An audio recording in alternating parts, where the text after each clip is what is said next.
რადიო მაესტროს ეთერშია გადაცემა რადიოაქტიური ზონა თამარ გლონცთან ერთად.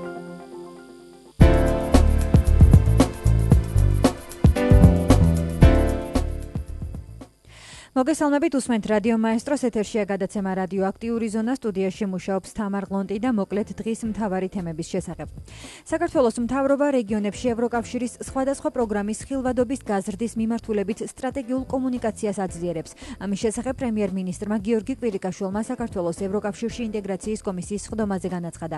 როგორც მთავრობის ადმინისტრაციიდან აცხადებენ, დაიგეგმება მნიშვნელოვანი კამპანია ყველა მიმართულებით, რათა მოსახლეობა ინფორმირებული იყოს იმ დახმარების პროგრამების შესახებ, რომელსაც საქართველო იღებს ევროკავშირისგან.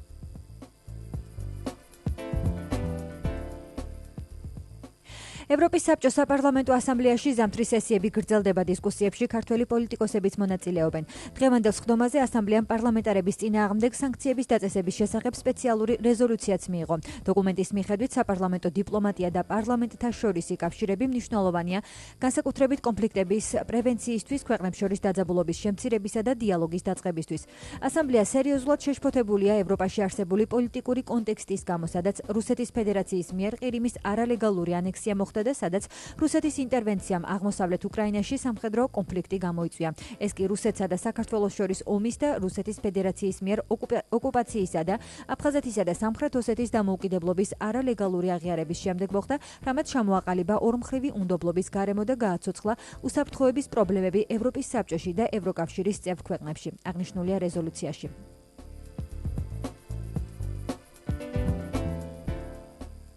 ჩვენ ღია ვართ, რომ რუსთავიორის ერთმა კონკრეტულმა საქმემ არ მიაყენოს ჩრდილი მედია პლურალიზმის კუთხით მიღწეულ პროგრესს. ამის შესახებ ჟურნალისტებს ევროპულ და ევროატლანტიკურ სტრუქტურებში ინტეგრაციის საკითხებში სახელმწიფო მინისტრმა დავით ბაქრაძემ ევროპარლამენტის რეზოლუციის შეფასებისას განუცხადა. ევროპარლამენტის რეზოლუციაზე შემიძლია გავაკეთო კომენტარი, მათ შორის რუსთავიორის საკითხთან დაკავშირებით.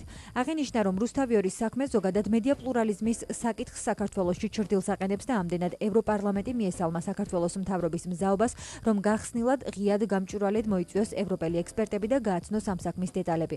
ფიქრობ, ეს იყო უმნიშვნელოვანესი ჩანაწერი. ჩვენ მართლაც ღია ვართ, რომ ამ ერთმა კონკრეტულმა საქმემ არ მიაყენოს ჩრდილი მედია პლურალიზმის კუთხით მიღწეულ პროგრესს, განაცხადა დავით ბაქრაძემ.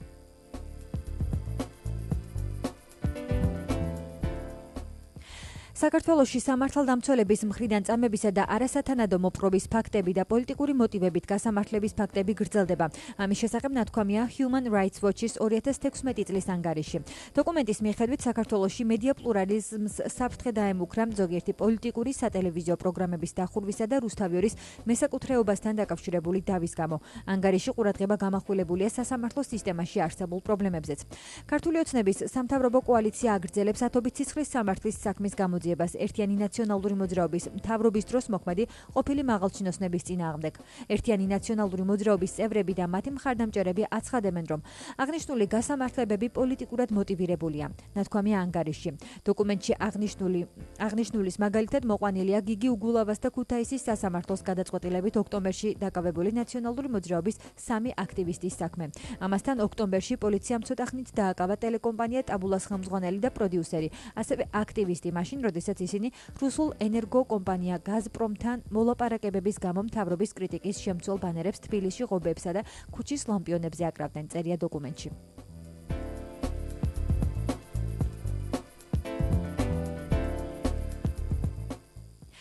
საქართველოს პრეზიდენტის ადმინისტრაციაში ეროვნული ბანკის საბჭოს წევრობის კანდიდატების წარდგენის პროცესი დასრულდა. როგორც ადმინისტრაციიდან განაცხადეს, წარდგენილი კანდიდატების ვინაობას პრეზიდენტის ადმინისტრაციის უფროსი გიორგი აბაშიშვილი დღეს პრესკონფერენციაზე დაასახელებს. აბაშიშვილის პრესკონფერენცია კი პრეზიდენტის ადმინისტრაციაში ამ წუთებში უნდა დაიწყოს, შესაბამისად კანდიდატების ვინაობას შედარებით მოგვიანებით გაგაცნობთ.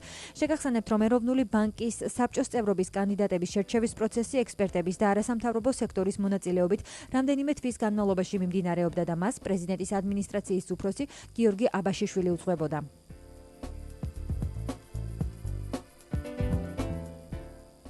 ეროვნული ბანკის პრეზიდენტს კანონმდებლები პარლამენტში პარასკევს ელოდებიან. სამუშაო ჯგუფის შეხვედრაზე მთავარი განსახილველი საკითხი ლარის დევალვაცია და მისი გამომწვევი მიზეზებია.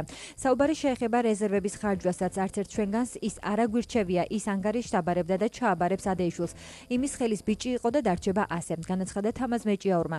ოპოზიციის შეფასებით მნიშვნელოვანია, რომ დაიგეგმა ასეთი შეხვედრა და იმედოვნებენ, რომ ის შედეგიანი იქნება.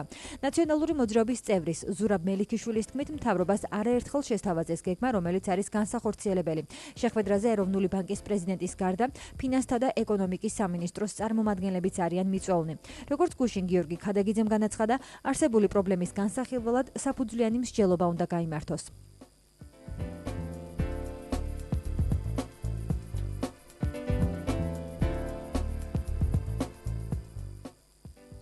საქართველოს პრემიერ-მინისტრი გიორგი კვირიკაშვილი 29 იანვარს ეროვნული უშიშროების საბჭოს სხდომას დაესწრება. ამის შესახებ მთავრობის ადმინისტრაციაში განაცხადეს. მთავრობის მეთაური მიიჩნევს, რომ მნიშვნელოვანია ინსტიტუციების პატივისცემა და მსგავსი საკითხები განხილვის საგანი აღარ უნდა გახდეს. მით უმეტეს მაშინ, როცა ხელისუფლებას ქვეყანაში გაცილებით მნიშვნელოვანი საკითხები აქვს მოსაგვარებელი. განმარტეს მთავრობის ადმინისტრაციაში.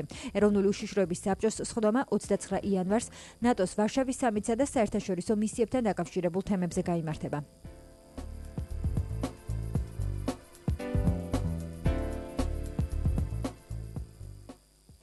ძალიან მნიშვნელოვანია, რომ ჩვენ ყველანი ერთად ვიქნებით უშიშროების საბჭოს სხდომაზე კვირის ბოლოს. ამის შესახებ ჟურნალისტებს თავდაცვის მინისტრმა თინა ხიდაშელმა იმ კითხვის საპასუხოდ განუცხადა, რომელიც უშიშროების საბჭოს სხდომაზე დასწრების თაობაზე პრემიერ-მინისტრ გიორგი კვირიკაშვილის პოზიციას ეხებოდა. მაშინ, როცა მისი წინამორბედი საბჭოს სხდომას მხოლოდ ერთხელ დაესწრო. მე არ ვარ ექსპერტი, რომ შეფასებები ვაკეთო. მე შემიძლია გითხრათ, რომ რაც უშიშროების საბჭოს წევრი გავხდი, ყველა სხდომას ვესწრები და პირველი დღიდან ნათქვამი მქონდა, როდესაც ვინიშნებოდი მინისტრად, რომ ეს ჩემი სამსახური ნაწილია. ეს ჩემი ისეთივე საქმეა, როგორც თავდაცვის სამინისტროში მისვლა ყოველდღე 9 საათზე, განაცხადა თინა ხიდაშელმა.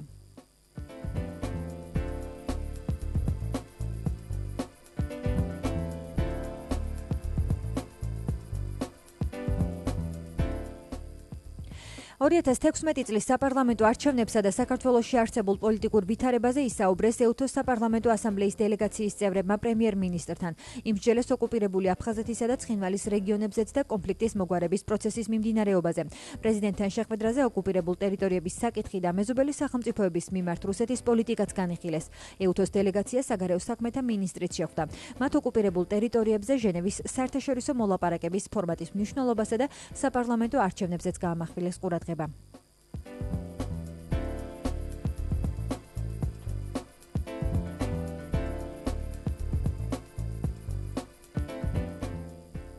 ოჯახში ძალადობასთან ბრძოლა, მართლმსაჯულების რეფორმა და სერვისების ხელმისაწვდომობა. ეს იქნება 2016 წლის განმავლობაში იუსტიციის სამინისტროს პრიორიტეტი. თია წოლოკიანმა დეტალები პრემიერ-მინისტრს და მთავრობის წევრებს გააცნო.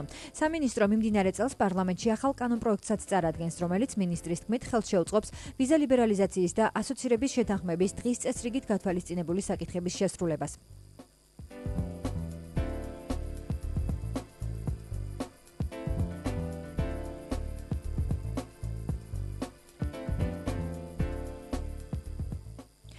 %90 დარწმუნებული ვარ, რომ იური ვაზაგაშვილის მკვლელობის უკან ცააძე და ფირცხალავად განან. ამის შესახებ იური ვაზაგაშვილის დამ მანანა ვაზაგაშვილმა განაცხადა.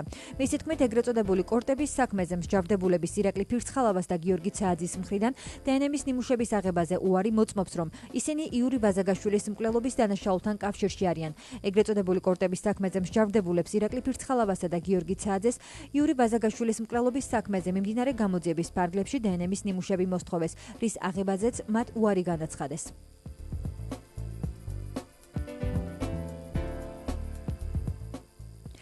ზურაბ ჟვანიას საქმეზე გამოძიების ფარგლებში სერიოზული მოქმედებები მიმდინარეობს. ამის შესახებ გარდაცვლილი პრემიერ-მინისტრის ძმამ გოგლა ჟვანიამ განაცხადა. მისი განცხადებით საქმის მასალების საფუძველზე მისთვის ნათელია, რომ ზურაბ ჟვანია მოკლეს. რაც შეეხება მიმდინარე გამოძიებას, გოგლა ჟვანიას განმარტებით საუბარია სხვადასხვა სახის ექსპერტიზის ჩატარებაზე. ამასთან გარდაცვლილი პრემიერის ძმის ინფორმაციით დღის წესრიგიდან არ მოხსნილა ზურაბ ჟვანიას ცხედრის ექსჰუმაცია, რომელიც სავარაუდოდ გამოძიების ბოლო ეტაპზე მოხდება. შეკითხვაზე შესაძლებელია თუ არა, რომ ზურაბ ჟვანიას გარდაცვალების განმარტულების საქმეზე ყოფილი პრეზიდენტის მიხეილ სააკაშვილის პასუხისმგებლობის საკითხი დადგეს, გოგლა ჟვანიამ აღნიშნა, რომ ამ ეტაპზე ასეთი განცხადებებისგან თავს შეიკავებს. ზურაბ ჟვანიას გარდაცვალების საქმიდან გამოყოფილი საქმეების ფარგლებში სამი პირის სამხარაულის სახელობის ექსპერტიზის ბიუროს ექსპერტის, ლევან ჩაჩუას, ჟვანიას დაცვის უფროსის, კობა ხარშილაძისა და დაცვის ცვლის უფროსის, მიხეილ ძაძამიას მიმართ სამსახურეობრივი გულგრილობის ფაქტზე საქალაქო სასამართლოში განხილვები დასრულებულია. ექსპერტი ჩაჩუა გაამართლეს, ხოლო კობა ხარშილაძესა და მიხეილ ძაძამიას მიმართ ნაფიცმა მსაჯულებმა გამამტყუნებელი ვერდიქტი მიიღეს, რის საფუძველზეც მათ მინიმალური სასჯელი განესაზღვრათ.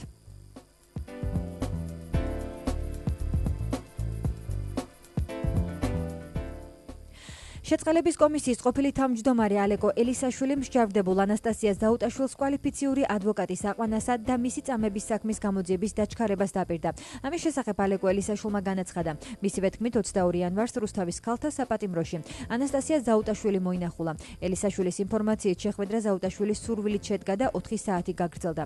ელისაშვილის განცხადებით შეხვედრის დღეს ანასტასია ზაუტაშვილი შიმშილობდა, დღეს კი ზაუტაშვილი კვლავ დაუკავშირდა და შეატყობინა, რომ შიმშილობა შეწყვიტა. ელისაშვილის თქმით ანასტასია ზაუტაშვილი მისი წამების ფაქტზე გამოძიების დაჩქარებას და ასევე ვიდეო ჩანაწერის ავთენტურობის დადგენას ითხოვდა. ელისაშვილის თქმით, სურს ანასტასია ზაუტაშვილს დაეხმაროს მისი წამების ფაქტის გამოძიების დაჩქარებაში, რისთვისაც კვალიფიციური ადვოკატის მოძებნას დაპირდა. შეწყალების კომისიის ყოფილმა ხელმძღვანელმა საუბრისას ასევე განაცხადა, რომ ანასტასია ზაუტაშვილმა მასთან საუბრისას ისევ არ დაადასტურა კობახიძისა და ბესელიასთვის ფულის მიცემის ფაქტი. აღნიშნულის გარდა ზაუტაშვილი ელისაშვილს მისი საქმის რეალურ გარემოებებზე ესაუბრა. ანასტასია ზაუტაშვილი ერთ-ერთია, რომელიც ეგრეთ წოდებული კოკაინის საქმეზეა დაკავებული. ეს კი ის საქმეა, რომელთან დაკავშირებითაც ალეკო ელისაშვილი ხელისუფლების ზოგიერთ მაღალჩინოსანს მასზე ზეწოლაში ადანაშაულებს. კერძოდ, როგორც შეწყალების კომისიის ყოფილმა თავმჯდომარემ რამდენიმე თვის წინ განაცხადა, მას ეგრეთ წოდებული კოკაინის საქმეზე მსჯავრდებულთა შეწყალების მოთხოვნით კონკრეტული თანამდებობის პირები მუქარის შემცველ SMS-ებს უგზავნიდნენ. ელისაშვილის აღნიშნული განცხადების საფუძველზე გასული წლის ბოლოს მთავარმა პროკურატურამ გამოძიება დაიწყო.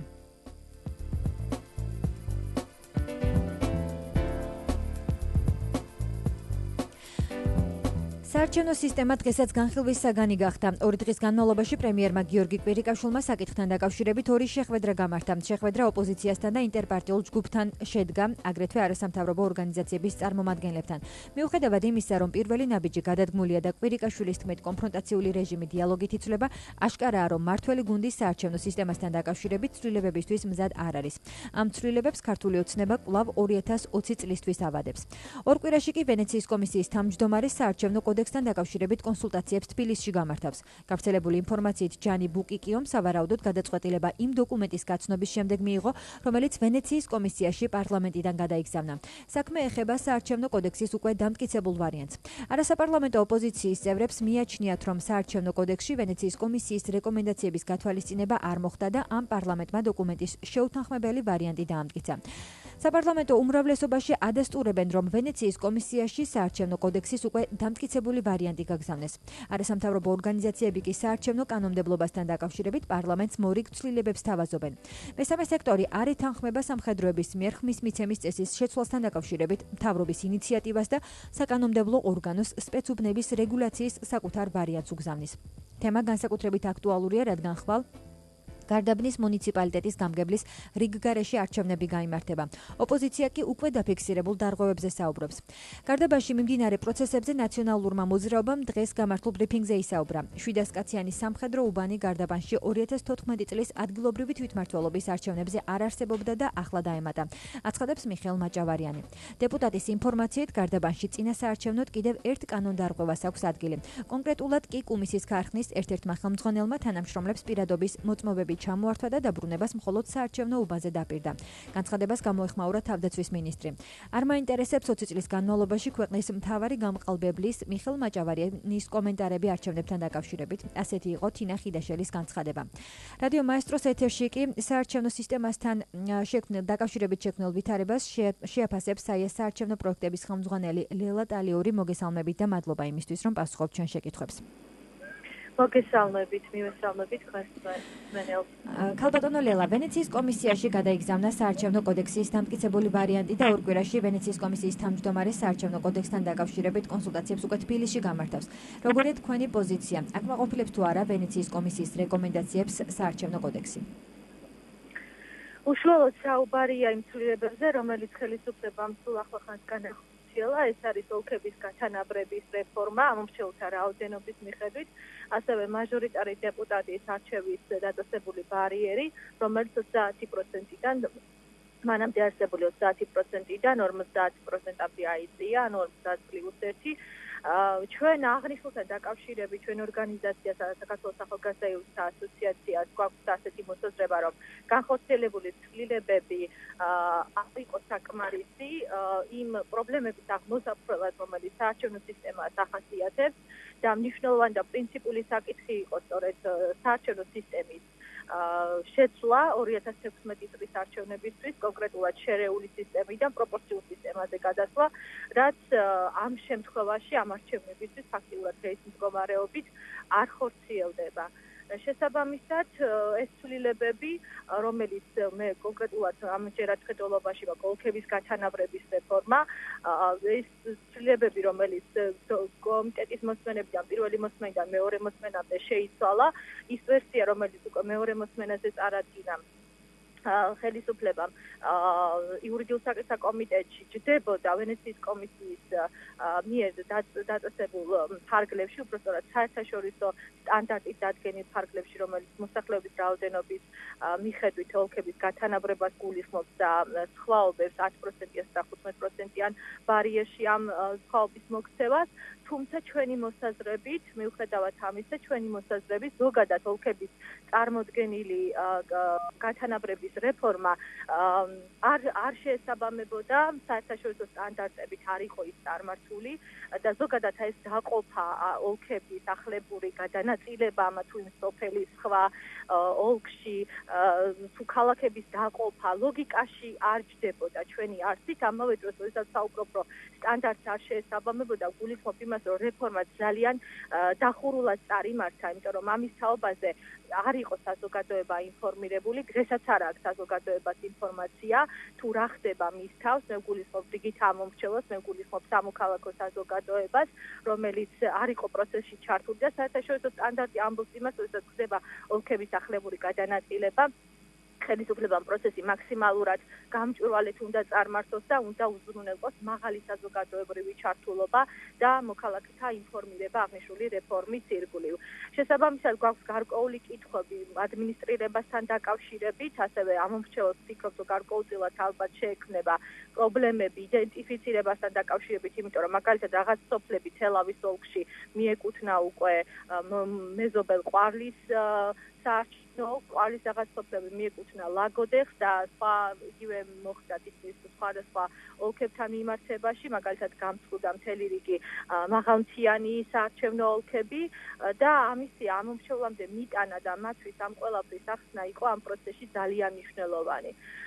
შესაბამისად, ასევე არის აქ ცალკეულ საკითხებთან მიმართებაში თვითონ როგორ წარიმართება საარჩევნო კამპანია და როგორ მოახდენს მაჟორიტარი დეპუტატი წინა საარჩევნო პერიოდში ამომრჩევლთან კომუნიკაციას, სხვა რომ აღარაფერი ვთქვათ, არასაარჩევნო პერიოდში მაჟორიტარი დეპუტატის ურთიერთობაზე ამომრჩევლთან, რომელიც არც თუ ისე ეფექტურია დღეს არსებული მონაცემებით, იმიტომ რომ ჩვენი ინფორმაციის და კვლევებმაც აჩვენა ეს, რომ ძალიან დაბალია მაჟორიტარების ცნობადობა ამომრჩეველში და ზოგადად ფიქრობთ, რომ ეს დაყოფა, ამგვარი დაყოფა და არაინფორმირებულობის პირობებში ამ პოლიტიკის გაკეთება გამწევს ამომრჩევლის კომუნიკაციას მაჟორიტართან.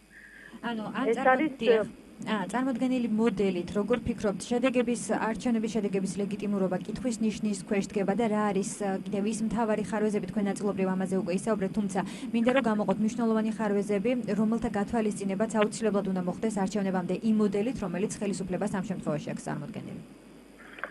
ახლა ჩვენ ვართ ისეთ მოცემულობაში, როდესაც ხელისუფლება, რომელიც ოპოზიციაში ყოფნის პერიოდში, რომელიც აცხადებდა იმას, რომ არსებული საარჩევნო სისტემა იყო უსამართლო და იყო დანაპირები მისი მხრიდან წინა საარჩევნო პერიოდში, რომ ხელისუფლებაში მოსვლის პერიოდში აუცილებლად შესწავლიდა საარჩევნო სისტემას და ამისი მოლოდინი ჰქონდა ამ ქვეყანაში ძალიან ბევრ ადამიანს, ფაქტიურად ეს ასე არ მოხდა, ანუ სისტემა არსებითად არ შეცვლილა არც ადგილობრივი თვითმმართველობის არჩევნების შემთხვევაში, არც როგორც ხედავთ საპარლამენტო არჩევნებთან მიმართებაში და გვაქვს ასეთი მოცემულობა, როდესაც არჩევნები უნდა ჩატარდეს იმ არჩევნო სისტემით, რომელიც მისაღებია მხოლოდ და მხოლოდ იმ გუნდისთვის, რომელიც ხელისუფლებაშია წარმოდგენილი და ეს სისტემა მიუღებელია პოლიტიკური გაერთიანებებისთვის, რომლებიც ალბათ მიიღებენ არჩევნებში მონაწილეობას. თუმცა სისტემა ეს ცალსახად უნდა აღინიშნოს, რომ ეს არ არის რომელიმე, ვთქვათ, ქვეყნისთვის თავზე მოსახვევი საკითხი, ეს არის საკითხი, რომელსაც ნებისმიერი სუვერენული სახელმწიფო, ნებისმიერი ქვეყანა თვითონ ირჩევს და თვითონ გადაწყვეტს, როგორი სისტემა ჰქონდეს, თუმცა ეს ყველაფერი, ანუ ეს გადაწყვეტილება უნდა მოხდეს ძალიან დიდი პოლიტიკური თანხმობისა და ძალიან მაღალი პოლიტიკური კონსენსუსის საფუძველზე. თუმცა ასეთი კონსენსუსი, ანუ ამ შემთხვევაში ჩვენი ქვეყნის მაგალითზე, ამ სისტემასთან მიმართებაში და ამ არჩევნებთან მიმართებაში როგორც ხედავთ არ შემდგარა. ეს არის ალბათ ძალიან მნიშვნელოვანი, იმიტომ რომ ბევრ ადამიანს ამ ქვეყანაში აქვს განცდა, რომ ეს არის არსებული სისტემა უსამართლო სისტემა, რომ ეს სისტემა უსამართლოდ ანაწილებს მანდატებს და დაბალი ამომრჩევლის მხარდაჭერის არსებობის შემთხვევაში განაპირობებს მაღალი რაოდენობის ადგილების მოპოვებას ამ შემთხვევაში მმართველი გუნდისთვის წარმომადგენლობით ორგანოში და არ უწყობს ხელს ზოგადად პოლიტიკურ პლურალიზმს ან თუნდაც ზოგადად რეგიონის ან ადგილებზე ადამიანების წარმოდგენას. შესაბამისად, აქ არის კიდევ ქალთა მონაწილეობის პრობლემები, რომ ძალიან დაბალია ქალთა ჩართულობა პოლიტიკურ ცხოვრებაში და არის მთელი რიგი სხვა საკითხები. ალბათ ეს არის ერთ-ერთი არსებითი და ძირეული საკითხი და სხვა ყველა საკითხი, რომელიც ასევე მნიშვნელოვანია, თუმცა მაინც შეიძლება ითქვას, რომ პრინციპული ეს იყოს საარჩევნო სისტემასთან მიმართებაში არსებობს. ერთ-ერთ საკითხად მე მაგალითად გამოვყოფდი სპეცსუბრებთან დაკავშირებულ საკითხს, რომლის ალბათ დღეს ჩვენ ვქონდა არასამთავრობო ორგანიზაციას მედიასთან პრესკონფერენცია და ჩვენ გვაქვს ჩვენი ალტერნატიული მოსაზრება, თუ როგორ ვფიქრობთ, რომ ეს საკითხი დარეგულირებული იყო, რაც ჩვენი აზრით, მიუხედავად იმისა, რომ ხელისუფლება დგას პოზიტიურ ნაბიჯთან მიმართულებით, ეს ნაბიჯიც არსებითად ვერცლის ამ პრობლემას, რასაც ქვია სამხედრო ამომრჩევლის, სამხედრო მოსამსახურის არჩევნებში მონაწილეობასთან არსებული პრობლემები. მე გულისხმობ იმას, რომ დღეს სამხედრო მოსამსახურეს მიუხედავად რეგისტრაციის ადგილისა, აქვს შესაძლებლობა აირჩიოს მაჟორიტარი დეპუტატი პარლამენტში ან მერი და გამგებელი იმ ოლქში, რომელშიც ის არის დროებით დისლოცირებული და შესაბამისად ოლქში, რომელთანაც მას როგორც ამომრჩევლოს არ აქვს ბმა. ანუ თქვენ წლების განმავლობაში თქვენი ორგანიზაცია ამ საკითხთან დაკავშირებით მუშაობს და ვიცი რომ თქვენ გაქვთ შემუშავებული კონკრეტული რეკომენდაციები. ხელისუფლება წამოვიდა გარკვეულ დათმობაზე იმასთან დაკავშირებით, რომ აღნიშნეს, რომ საარჩევნო უბნების დახურვის გადაწყვეტილება მიიღეს. თუმცა თქვენთვის მიუღებელია ის ფორმა თუ როგორი ფორმითაც მოხდება ამ გადაწყვეტილების აღსრულება. აი საინტერესოა, როგორია თქვენი რეკომენდაციები, როგორ უნდა რა ნაბიჯი უნდა გადაედგა პრემიერს იმისთვის, რომ არასამთავრობოებს დადებითი დასკვნა გაეკეთებინათ ამასთან დაკავშირებით. მოგახსენებთ, როდესაც საუბარია სამხედრო მოსამსახურეების არჩევნებში მონაწილეობაზე, აქ არის ორი საკითხი. ერთი არის, რომ დღესმოქმედი კანონმდებლობა არ მოიცავს ამომწყურავ ჩამონათვალს, თუ როდის, ვისთვის, რა კატეგორიის ამომრჩევლებისთვის უნდა შეიქმნას სპეცუბანი და ხელისუფლების მიერ მომზადებული ვერსია ცდილობს ეს საკითხი დაარეგულიროს და ამ მხრივ ნამდვილად პოზიტიური ნაბიჯია. ასევე პოზიტიური ნაბიჯია ის, რომ ცალსახად იწერება კანონში, რომ სამხედრო დანაყოფებში აღარ იქნება საარჩევნო სპეციალური უბნები და სამხედრო ამომრჩეველმა ხმა უნდა მისცეს მისი რეგისტრაციის ადგილზე ეს ერთი და თუ ამას ვერ ახერხებს უახლოეს სამოქალაქო უბანზე, რომელიც მის დისლოცირების ადგილზე ახლოს მდებარეობს, ან მასთან უნდა მივიდეს გადასატანის საარჩევნო ბუთი. თუმცა თუ გავცემთ ჩვენ პასუხს არა სად, არამედ როგორ უნდა მისცეს სამხედრო მოსამსახურემ არჩევნებში ხმა, აქ გვაქვს ჩვენ შენიშვნები სწორედ. და ხელისუფლების შემოთავაზებული ვერსიით სამხედრო მოსამსახურე ვიმეორებ, მას შეიძლება ხმა მისცეს არჩევნებში იმის მიუხედავად არის თუ არა იმ ოლქში ის რეგისტრირებული. მაგალითისთვის, თუ სამხედრო მოსამსახურე, რომელიც გორში მსახურობს, რეგისტრირებულია თბილისში და ის არის თბილისის მომრჩეველი, ხელისუფლების მიერ შემოთავაზებული ვერსიით და მას შეეძლია აირჩიოს გორის მაჟორიტარი დეპუტატი პარლამენტში, ან აირჩიოს გორის მერი.